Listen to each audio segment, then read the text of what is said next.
దేవుని ఇల్లంతట్లో కూడా నమ్మకమైన వాడు, మిక్కిలి సాత్వికుడు.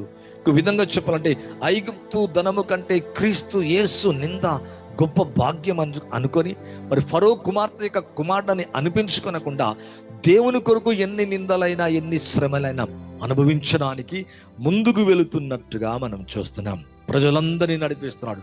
సామాన్యం కాదు, దాదాపు 20 లక్షల కంటే ఇంకెక్కువైన ప్రజలు, అనేక లక్షల ప్రజల్ని దేవుని వైపు నడిపిస్తున్నట్టుగా పాలుద్యనుల దేశం అనగా దేవుడు ఏదైతే వాగ్దానం చేశాడో వాగ్దాన భూమి వైపు మోషే ఇశ్రాయేలు ప్రజల్ని నడిపిస్తున్నట్టుగా చూస్తున్నాం. మధ్యలోకి వెళ్ళినాక ఇక్కడ ప్రభు ఒక వాగ్దానం చేస్తున్నాడు. ఎంతో చక్కటి మాట అంటున్నాడు.